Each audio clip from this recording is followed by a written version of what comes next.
Last December, Pokemon Go had an event where you could evolve past Community Day Pokemon and get the Community Day exclusive attacks. So assuming that Niantic will do that event this year again, it could be worthwhile to prepare now for the future so you already have your good Pokemon ready to evolve to get the exclusive attacks. In this video, I'm going to be covering a tier list going over the best raid viable Pokemon with Community Day attacks that you're going to want to look out for. If you're curious about PvP eligible Pokemon, I will have that video up later in the week, so subscribe to SwagTips and check it out. At any rate, PvE Community Day tier list. Let's get into it. And of course, I have this tier list up on GamePress as well, so if you want to check it out in a text-based format, well then head on over to GamePress. So tier 1 are the must-haves, and there's only one Pokemon I feel that is a must-have for raid content as far as Community Day moves go, and that is Metagross. Metagross is insane with Meteor Mash. It is the best Steel-type attacker in the game, and in many respects, it's one of the greatest attackers in the game, period. It's really good for gym offense because Blissey can't really touch it, and if there's ever a raid where a Steel-type Pokemon comes in handy, Metagross is there wrecking it. So if you don't already have a bunch of Meteor Mash Metagrosses already, well, now is your opportunity to save up and evolve into one. Then next up, we have Tier 2. Tier 2 Pokemon are useful if you're lacking more premium options. First Pokemon we got here is Tyranitar with Smackdown. Smackdown, Stone Edge Tyranitar is a pretty good bread and butter rock-type attacker. Of course, Rampardos does faster rock-type damage than it, but Rampardos is a bit more glassy and is a bit more rare than Tyranitar, if you think about it. So in that way, Tyranitar is still a very useful option to have. Like, I only got one Rampardos myself. I don't know if I'll ever get a second one, but I do have a boatload of Tyranitars ready. And yeah, Smackdown Tyranitar, pretty boss. Now Tyranitar does have some competition in the future. There is Landorus, Therian form, and Terrakion. Both Pokemon have good Rock-type attacks and will outpace Tyranitar as well as a Rock-type attacker. But at the end of the day, these are legendary Pokemon that we don't have in the game yet. So when are we going to get them? I don't know. And when we get them, are we going to want to max them out and use them as Rock-type attackers?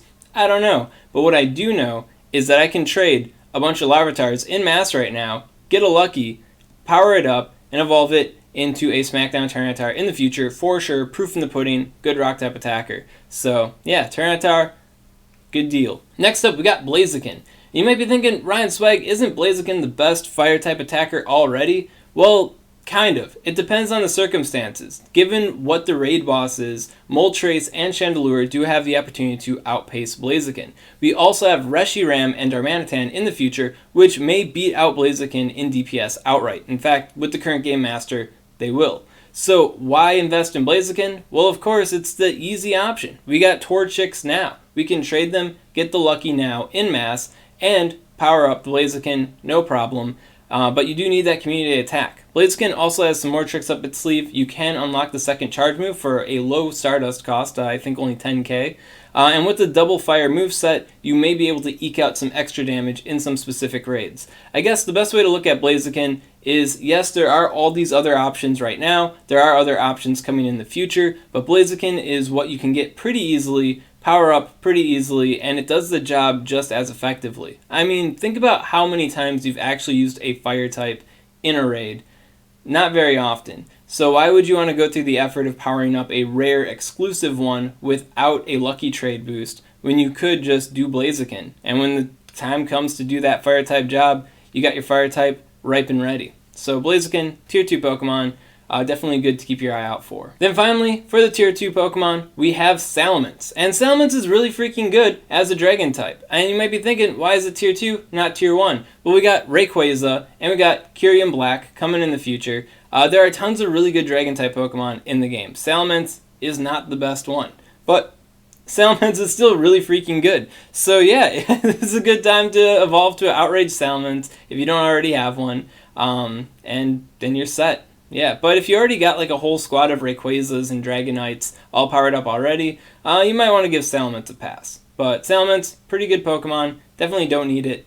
Tier 2 if you're lacking the other options. Then we got the tier 3 Pokemon, and the tier 3 Pokemon aren't bad, but the better options are more obtainable. So where the tier 2 Pokemon faced competition from rare exclusive Pokemon, raid bosses, legendary Pokemon, the tier 3 Pokemon face competition from more common things.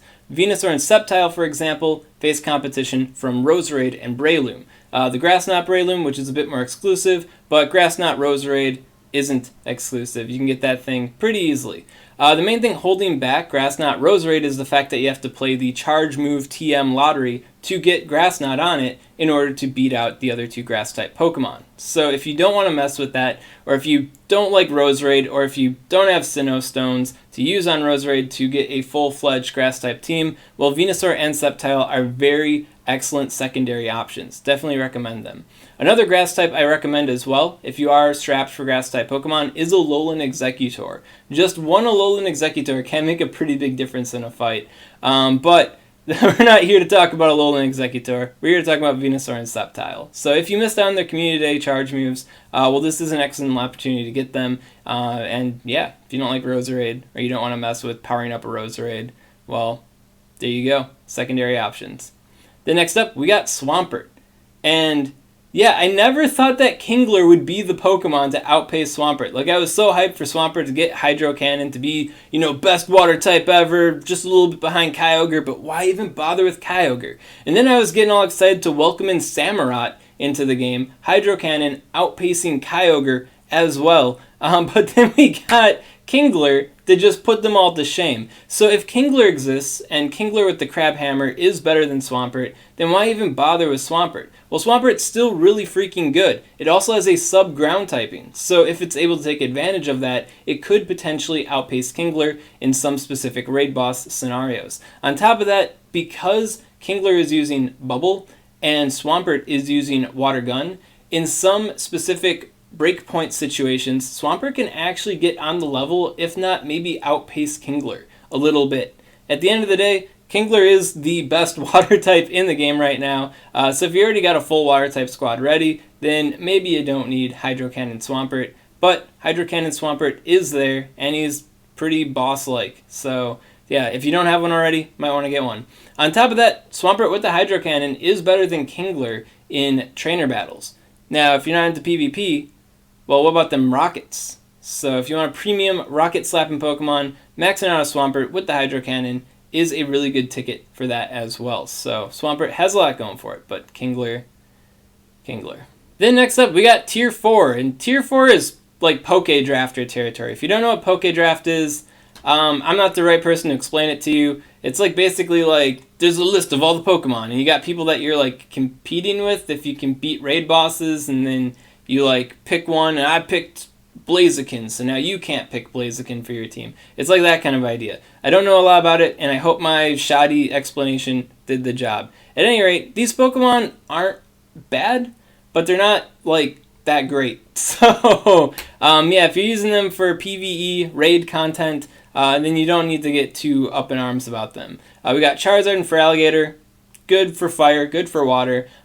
So many things are on their level, if not beat them out. So definitely not priority tasks. But if you are into Poke Draft, or if you are into having some team variety, well, they're very good Pokemon for their respective roles. And then finally, we got Torterra. And I feel like I may have sold Torterra a little bit short here. It's like low-key a Tier 3 Pokemon, in my opinion. But Tier 4, definitely below Venusaur and Sceptile for sure here. So what makes Torterra cool is that it's a ground grass type Pokemon. That means that if you are up against a grass weak raid boss that's using electric type attacks, or attacks where the ground typing in general can come out for an extra resist, well then Torterra will be a boss man at that. That said, that situation doesn't come up that often, so Torterra is more often than not going to be behind everybody else. But Torterra is still pretty great, so I don't know. Having one Torterra in the back wing just in case that situation ever comes up could be worth it, but I don't think you'll really be missing it, especially when we got a Lowland Executor to exist in the tank role. But Torterra, good nonetheless. Then after all that, we do have 3 honorable mentions. And I didn't think about this when I first made the article, so thanks to the Game Press team for turning me up to this. Basically, in the event last December, spawns were boosted for past Community Day Pokemon as well. That suggests that there'll be more Dratini, Ralts, and Swinub in the mix, along with all the other Community Day Pokemon, if the event runs like it did last year. And these 3 Pokemon are really good raid attackers in their own right.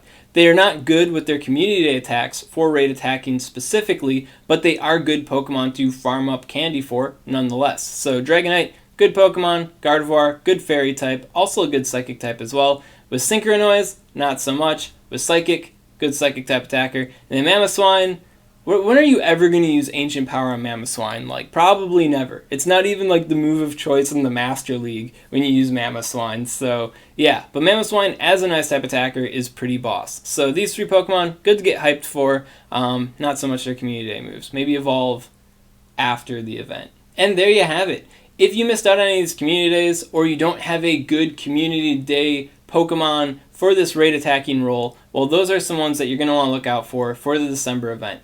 Now, once again, if you are into PvP, you want to know what my tier list is on that, that is coming out later this week, so subscribe to SwagTips and wait for that video to come out. If you got any questions on this content, comment below, let me know what's up, and I'll be happy to help you out. And if you enjoyed this content and you want to see more like it, well then, make sure to subscribe to SwagTips. SwagTips. Which means that there will be more Dratini, Ralts, and Swinub. There'll be more Dratini, Ralts, and Swinub in the mix, spawning in the wild. Okay.